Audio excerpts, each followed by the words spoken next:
ಆತ್ಮೀಯ ಬಂಧುಗಳೇ, ಹೇಗಿದ್ದೀರಿ ಎಲ್ಲರೂ? ಸ್ನೇಹಿತರೆ, ನಟಿ ಅಪರ್ಣಾ ನಿರೂಪಕಿ ಯಾರಿಗೆ ತಾನೇ ಗೊತ್ತಿಲ್ಲ ಹೇಳಿ. ನೋಡಿ, ಮಜಾ ಟಾಕೀಸಲ್ಲಂತೂ ತುಂಬ ಫೇಮಸ್ ಆದ ನಟಿ ಇವರು.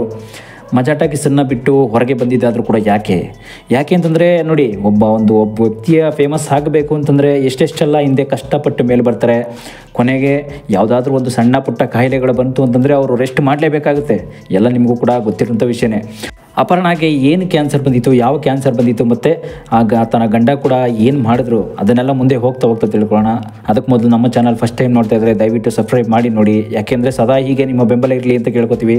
ಸ್ನೇಹಿತರೆ, ಮಜಾ ಟಾಕೀಸಲ್ಲಂತೂ ನೀವು ಕೇಳಿರ್ಬೋದು, ತರಂಗ ವಿಶ್ವ ಮತ್ತು ಅದು ಬಿಟ್ಟರೆ ಕುರಿ ಪ್ರತಾಪ್ ಅವ್ರ ಜೊತೆ ಎಲ್ಲ, ಮತ್ತು ಶ್ವೇತಾ ಚಂಗಪ್ಪ ಅಂತ ಕೇಳಿರ್ತೀರ. ಅವರು ಲಾಸ್ಟ್ ಗಳಿಗೆಯಲ್ಲಂತೂ ಅಂದರೆ ಕೊನೆಗಳಿಗೆಯಲ್ಲಿ ಕಾದಂಬರಿ ಅನ್ನುವಂಥ ಒಂದು ಧಾರಾವಾಹಿಯಲ್ಲಿ ಕಾಣಿಸ್ಕೊಂಡಿದ್ರು. ಕೊನೆಗಳಿಗೆಯಲ್ಲಿ ಅಂತಂದರೆ ಅವ್ರು ಸ್ಟಾರ್ಟಿಂಗ್ ಪ್ರಾರಂಭವಾದಾಗ ಮತ್ತು ಈ ಕೊನೆಗಳಿಗೆಲ್ಲಂದು ಕೂಡ ನಾನು ಅದೇ ಮಾಡಬೇಕು ಅಂತ ಕೂಡ ಆಸೆ ಆಗಿದ್ದರು. ಯಾಕೆಂತಂದರೆ ಹಿಂದೆ ಕಾದಂಬರಿಯನ್ನು ಧಾರಾವಾಹಿ ಸೀರಿಯಲಲ್ಲಂತೂ ಇಟ್ಟಾಗಿದ್ರು. ಅದು ಬಿಟ್ಟರೆ ಅಪರ್ಣವರ ಒಂದು ಮಾಹಿತಿಯನ್ನು ಇನ್ನೊಂದಷ್ಟು ಅಂತಂದರೆ ಅಂಬರೀಷ್ ರವರ ಒಂದು ಸಿನಿಮಾದಲ್ಲೂ ಕೂಡ ಸಣ್ಣ ಪುಟ್ಟ ನಾಯಕಿಯಾಗಿ ಪಾತ್ರಗಳನ್ನ ಮಾಡಿದರು. ನೋಡಿ, ಹಿಂದೆ ಎಲ್ಲ ಸಣ್ಣ ಪುಟ್ಟ ಒಂದು ಪಾತ್ರದಿಂದ ಬಂದಂಥವ್ರು ಇವತ್ತು ಮಜಾ ಟಾಕೀಸಲ್ಲಿ ಒಬ್ಬ ಶೋ ಮ್ಯಾನ್ ಆಗಿ ಕಾಣಿಸ್ಕೋತಾರೆ. ನಂತರ ಏನೋ ನೋಡಿ, ಅವ್ರಿಗೆ ಮಕ್ಕಳು ಕೂಡ ಆಗಲಿಲ್ಲ ಅಂತ ಒಂದು ಸುದ್ದಿ ಕೂಡ ಕೇಳಿಬಂತು. ಮಕ್ಕಳು ಕೂಡ ಆಗಲಿಲ್ಲ, ಅದಕ್ಕೆ ಅವ್ರಿಗೂ ಏನೋ ಒಂದು ಕುಂದು ಕೊರತೆಯಿಂದ ಇದೇ ಥರ ನೊಂದು ಬೆಂದು ಸಾವನ್ನಪ್ಪಿದ್ರು ಕೂಡ ಅಂತಕೊಂಡು ಸುದ್ದಿ ಕೂಡ ಕೇಳಿಬಂತು.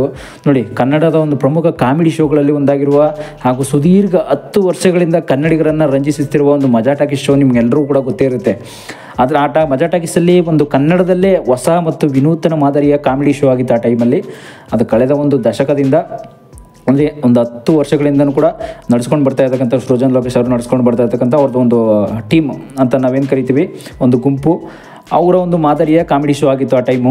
ನೋಡಿ, ಕಳೆದ ಒಂದು 10 ವರ್ಷಗಳಿಂದನೂ ಕಾಮಿಡಿ ಶೋ ಯಾವ್ಯಾವ ರೀತಿ ಇತ್ತು ಅಂತಕ್ಕಂಥದ್ದು ನಿಮಗೂ ಕೂಡ ಒಂದು ಕಾಮಿಡಿ ಶೋ ಅಲ್ಲೇ ನೋಡಿರ್ತೀರಿ ನೀವು. ನೋಡಿ, ಅಪರ್ಣಾ ಅವರಂಥ ಒಂದು ನಟಿ ನಿರೂಪಕಿ ಕಾರ್ಯಕ್ರಮಕ್ಕೆ ಜೀವ ತುಂಬಿದ್ರು ಆ ಟೈಮಲ್ಲೇ. ಅವರಿಲ್ಲ ಅಂತಂದಿದ್ರೆ ನಮಗೆ ಒಂದು ಕಾಮಿಡಿ ಶೋ ನಡ್ಸೋದಕ್ಕೆ ಆಗಿಲ್ಲ ಅಂತ ಕೂಡ ಹೇಳ್ಕೊಂಡಿದ್ರು ಸೃಜನ್ ಲೋಕೇಶ್ ಅವರು. ನೋಡಿ, ಆದರೆ ಈಚೆಗೆ ಹೊಸ ಸೀಸನ್ ಪ್ರಾರಂಭವಾದಾಗ ಅದು ಬೆನ್ನಲ್ಲೇ ಮಜಾ ಟಾಕೀಸ್ ಶೋ ಅಂತ ಕೂಡ ಒಂದು ಆರಂಭ ಆಗುತ್ತೆ. ಮಜಾ ಭಾರತ ನೀವು ನೋಡ್ತಾ ಇರ್ಬೋದು, ರಿಯಾಲಿಟಿ ಶೋಗಳಂತ ನೀವು ಕೇಳಿರ್ತೀರಲ್ಲ, ಅದೆಲ್ಲ ಅವ್ರಿಗೂ ಕೂಡ ಒಂದು ದೊಡ್ಡ ನಮಗೆ ಕಾಂಪಿಟೇಷನ್ ಇರ್ತಕ್ಕಂಥ ಒಂದು ರಿಯಾಲಿಟಿ ಶೋ ಬಂದೇ ಬರುತ್ತೆ. ಇದ್ರ ಜೊತೆಗೆ ನೋಡಿ, ದಶಕಗಳ ಒಂದು ಸಂಭ್ರಮ ಮುಕ್ತಾಯ ಹೋಗುತ್ತೆ ಆ ಟೈಮಲ್ಲೇ. ಈ ಬಗ್ಗೆ ನಟ ಸೃಜನ್ ಲೋಕೇಶ್ ಅವರು ಕೂಡ ಮಾತಾಡ್ತಾರೆ. ನೋಡಿ, ಇದರೊಂದಿಗೆ ನಮ್ಮ ಗುಡ್ ನ್ಯೂಸ್ ಅಂತಂದರೆ ನಾನೊಬ್ಬನೇ ಅಲ್ಲ ಇದರಲ್ಲಿ ಪಾತ್ರ, ಎಲ್ಲರ ಪಾತ್ರಗಳು ತುಂಬ ಮುಖ್ಯವಾಗಿದೆ ಅಂತ ಹೇಳ್ಕೊತಾರೆ. ನಟ ಸೃಜನ್ ಲೋಕೇಶ್ ಅವರು ಒಂದು ನಡೆಸಿರ್ತಕ್ಕಂಥ ಈ ಕನ್ನಡದ ಒಂದು ಪ್ರಮುಖ ಮಜಾ ಶೋ ಅಂತ ನಾವೇನು ಕರಿತೀವಿ, ಕಲರ್ಸ್ ಕನ್ನಡದಲ್ಲಿ ಈ ಶೋ ತುಂಬ ಚೆನ್ನಾಗಿ ಮೂಡಿಬರ್ತಾಯಿತ್ತು. ಆದರೆ ಇದೀಗ ಏಕಾಏಕಿ ಶೋ ಮುಕ್ತಾಯವಾಗಿದೆ ಅಂತ ಕೂಡ ಹೇಳ್ಕೊಂಡಿದ್ರು. ಆದರೆ ಈ ಕಾರ್ಯಕ್ರಮಕ್ಕೆ ನೋಡಿ, ಅಪರ್ಣಾ ಹೊಂಟೋದ್ರಿಂದನೇ ಈ ಕಾರ್ಯಕ್ರಮ ಮುಚ್ಚೋಯ್ತಾ, ಕಾರ್ಯಕ್ರಮ ಅಪರ್ಣಾ ಅವರು ತಿರೋಗಿರೋದ್ರಿಂದನೇ ಏನಾದರೂ ಕಾರ್ಯಕ್ರಮಕ್ಕೆ ಕುತ್ತು ಬಂತ ಅಂತಕ್ಕಂಥದ್ದು ಸೃಜನ್ ಲೋಕೇಶ್ ಅವರು ಎಲ್ಲೂ ಹೇಳ್ಕೊಂಡಿಲ್ಲ. ಆದರೂ ಕೂಡ ನೋಡಿ, ಕಾರ್ಯಕ್ರಮ ಹೇಗೆಲ್ಲ ಇಟ್ಟಾಗಿತ್ತು ಹಿಂದೆ. ಈಗ ನೋಡಿ, 10 ವರ್ಷಗಳಷ್ಟು ದಾಖಲೆ ಇರುವ ಈ ಶೋ ಅಪಾರ ಒಂದು ಕನ್ನಡಿಗರ ಮೆಚ್ಚುಗೆಯಾಗಿತ್ತು. ಅದರಲ್ಲಿ ಅಪರ್ಣಾ ಮೇಡಮ್ ಅಂತೂ ನಿರೂಪಕಿಯಾಗಿ ಬಂದವರು, ಒಂದು TV ಶೋ ಆ್ಯಂಕರಿಂಗ್ ಆಗಿ ಬಂದವರು ಇವತ್ತು ಕನ್ನಡದ ಶೋ ಮಜಾ ಟಾಕೀಸಲ್ಲಿ ಮಾತ್ರ ತುಂಬ ಫೇಮಸ್ ಆದವರು. ಯಾಕೆಂತಂದರೆ ನೀವು ಮಜಾ ಟಾಕೀಸಲ್ಲಂತೂ ಎಲ್ಲ ಕಾಮಿಡಿ ಎಪಿಸೋಡನ್ನು ನೀವು ನೋಡ್ತಾ ಇರ್ತೀರ. ನೋಡಿ, ಕಳೆದ ತುಂಬ 10 ವರ್ಷಗಳಿಂದನೂ ಕೂಡ ಒಂದು ಅವರಲ್ಲಿರ್ತಕ್ಕಂಥ ಒಂದು ಆ ಗುಂಪಲ್ಲಿರ್ತಕ್ಕಂಥ ಒಂದು ಪ್ರೀತಿ ಇದೆಯಲ್ಲ, ಆ ಪ್ರೀತಿನ ಯಾರಿಗೂ ಕೂಡ ಕೊಡೋಕ್ಕಾಗಲ್ಲ. ಮತ್ತು ಆ ಕಾಮಿಡಿ ಶೋವನ್ನು ಎಷ್ಟೋ ಜನ ನೀವು ಯುವ ನಟರಲ್ಲಿ ನೋಡಿ, ಕುರಿ ಪ್ರತಾಪ್ ಅವರು ಅಷ್ಟೇ, ಅವರು ಕೂಡ ಅಷ್ಟೇ ನಮ್ಮ ಮಂಡ್ಯದ ಕೆರಗೋಡು ಸೈಡ್ ಬರ್ತಕ್ಕಂಥ ಒಂದು ಗ್ರಾಮದವರು. ಇವತ್ತು ಕಾಮಿಡಿ ಶೋ ಅಲ್ಲಿ ಯಾವ್ಯಾವ ರೀತಿ ಕಾಮಿಡಿಗಳನ್ನ ಮಾಡ್ತಾ ಇರ್ತಾರೆ ನೋಡಿ. ಫಸ್ಟಿಂದಲೂ ಆಗಲಿ ಒಂದು 15 ವರ್ಷಗಳಿಂದನೂ ಕಾಮಿಡಿ ಶೋನೇ ಮಾಡ್ತಾ ಇರೋದು. ಎಲ್ಲೂ ಹೀರೋಗಳಾಗಿ ಕಾಣಿಸ್ಕೊಂಡಿಲ್ಲ ಅವರು. ಯಾಕೆಂತಂದರೆ ಕಾಮಿಡಿ ನಟನಾಗಿ ಹಲವಾರು ಸಿನಿಮಾಗಳಲ್ಲಿ ಕಾಮಿಡಿ ನಟನಾಗಿ ಮಾಡಿದ್ದಾರೆ ಇವರು ಕುರಿ ಪ್ರತಾಪ್ ಅವರು, ಇಲ್ಲ ಅಂತಲ್ಲ. ಆದರೂ ಕೂಡ ಅವ್ರ ಜೊತೆಗೆ ಯಾವ್ಯಾವ ರೀತಿ ಕಾಲವನ್ನು ಕಳೀತಾ ಬಂದರು ನೋಡಿ. ಹೆಣ್ಣು ಮಕ್ಕಳಾಗಿ ನಟಿಯರಾಗಿ, ನಟರ ಜೊತೆ ನಟಿಯರಾಗಿ ಅಪರ್ಣಾ ಅವರು ಕೂಡ ಒಬ್ಬ ನಟಿಯಾಗಿ ಯಾವ ರೀತಿ ಕಾಲವನ್ನು ಕಳೀತಾ ಬರ್ತಾರೆ. ಮತ್ತು ಕನ್ನಡಿಗರೇ ನನಗೆ ತಲೆ ಬಾಗಬೇಕು ಅಂತ ಕೂಡ ಹೇಳ್ಕೊಂಡಿದ್ರು. ನೋಡಿ, ನಾವು ಈ ಮಟ್ಟಕ್ಕೆ ಬೆಳೆಯಲು ಸಾಧ್ಯವೇ ಆಗ್ತಿರಲಿಲ್ಲ. ನಾವು ಈ ಮಟ್ಟಕ್ಕೆ ಬೆಳಿಬೇಕಂತಂದರೆ ಮಜಾ ಟಾಕೀಸ್ ಎಷ್ಟೋ ಕಾರ್ಯಕ್ರಮ ತುಂಬ ಎಲ್ಲರೂ ಕೂಡ ನೋಡ್ತಾ ಇದ್ದಾರೆ ಮನೇಲಿ ಕೂಡ ಅಂತ ಕೂಡ ಹೇಳ್ಕೊಂಡಿದ್ರು. ಅಂದರೆ ಅವರವರ ಮನೇಲಿ ನೋಡ್ತಿರ್ತಕ್ಕಂಥ ಒಂದು ಶೋ ಏನಿದೆ ಅದು ಹಿಂದೆ ಎಲ್ಲ ಕಾಣಿಸ್ಕೊಂಡಿತ್ತು, ಎಲ್ಲರಲ್ಲೂ ಕಾಣಿಸ್ಕೊಂಡಿತ್ತು. ಅದಲ್ಲದೆ ಮುಂದುವರಿದು ಸಿನಿಮಾ ಬಿಡುಗಡೆ ಒಂದು ಬಗ್ಗೆ ಮಾತಾಡಿದಾಗ GST ಸಿನಿಮಾ ಅಂತ ಕೂಡ ಇದು ಇತ್ತೀಚೆಗೆ ಬಿಡುಗಡೆ ಆಗ್ತಾ ಇದೆ. ಮಜಾ ಟಾಕೀಸ್ ಅವ್ರದ್ದು ಅಂದರೆ ಅವ್ರ ಟೀಮ್ ಜೊತೆ ಹಾಕೊಂಡು ಮಾಡಿರ್ತಕ್ಕಂಥದ್ದು. ಅದು ಬಿಟ್ಟರೆ ಜೊತೆಗೆ ಸೃಜನ್ ಲೋಕೇಶ್ ಅವರೇ ಸ್ವತಃ GST ಅನ್ನೋ ಸಿನಿಮಾ ಮಾಡಿರ್ತಕ್ಕಂಥದ್ದು. ಅದರಲ್ಲೂ ಕೂಡ ಆದರೂ ಆದರೂ ಕೂಡ ಏನಂತಂದರೆ ಸಿನಿಮಾದಲ್ಲಿ ನೋಡಿ ನಿಮಗೆ ಗೊತ್ತಿರುತ್ತೆ, ಸಿನಿಮಾ ಅಂತ ಬಂದರೆ ಅವರ ಒಂದು ಈಗ ನೋಡಿ ವರಲಕ್ಷ್ಮಿ ಅನ್ನೋ ಕೂಡ ಒಂದು ಹೆಸರು ಈಗ ನೀವು ನೋಡಿದ್ದೀರಾ ಮಜಾ ಟಾಕೀಸಲ್ಲಿ ವರಲಕ್ಷ್ಮಿ ಅನ್ನೋ ಹೆಸರು ಸಿಕ್ಕಿದ್ದೆ ಇವರಿಗೆ ಒಂದು ವರ ಅಂತ ಕೂಡ ಹೇಳ್ಕೊಂಡಿದ್ರು ಸೃಜನ್ ಲೋಕೇಶ್ ಅವರು.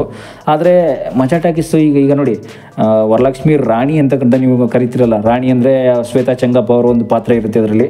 ಕನ್ನಡದ ಜನಪ್ರಿಯ ಕಾರ್ಯಕ್ರಮಗಳಲ್ಲಿ ಒಂದಾದ ಸೃಜನ್ ಲೋಕೇಶ್ ಅವರು ಈ ನಿರೂಪಣೆಯಲ್ಲಿ ಮಾತ್ರ ಅಲ್ಲದೆ ಇವರು ನಮ್ಮ ಇದರಲ್ಲೇ ನಂಬರ್ 1 ಆಗ್ತಾರೆ ಅಂತ ಕೂಡ ಮೊದಲೇ ಹೇಳಿದರು.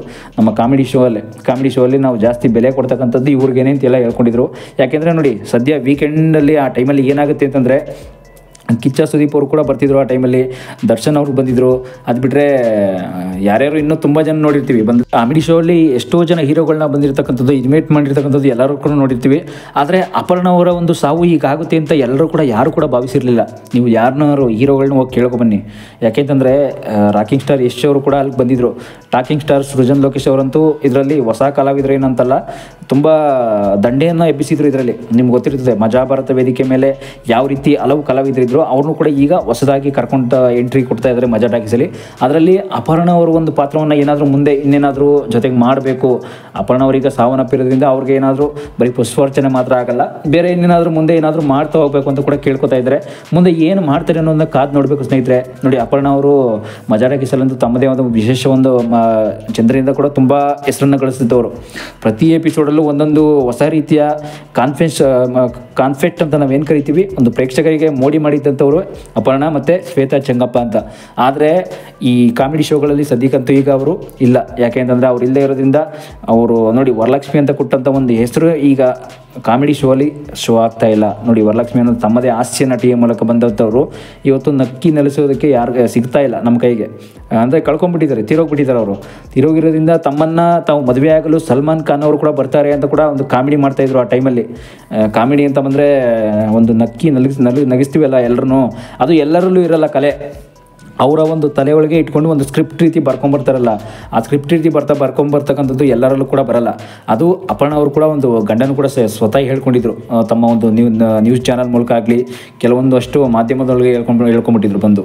ಯಾಕೆಂದರೆ ಇಂಥ ಒಂದು ನಿರೂಪಕಿಯಾಗಿ ಬಂದು ಕಾಮಿಡಿ ಶೋ ಒಳಗೆ ಬಂದು ಈ ರೀತಿ ಒಂದು ಲಾಸ್ಟ್ ಹೋಗ್ಬಿಟ್ರಲ್ಲ ಅಂತ ಕೂಡ ಹೇಳ್ಕೊಂಡ್ರು. ಆದರೂ ಕೂಡ ಮುಂದೆ ನೋಡೋಣ ಮುಂದಿನ ಎಪಿಸೋಡಲ್ಲಿ ಏನೇನಾಗುತ್ತೆ, ಅಪರ್ಣ ಅವ್ರ ಬಗ್ಗೆ ಇನ್ನೂ ಏನೇನು ಎಷ್ಟೆಷ್ಟು ಸಾಧನೆ ಮಾಡಿದ್ದಾರೆ ಅನ್ನೋದು ನೆಕ್ಸ್ಟ್ ಎಪಿಸೋಡಲ್ಲಿ ತಿಳ್ಕೊಳ್ಳೋಣ. Thank you.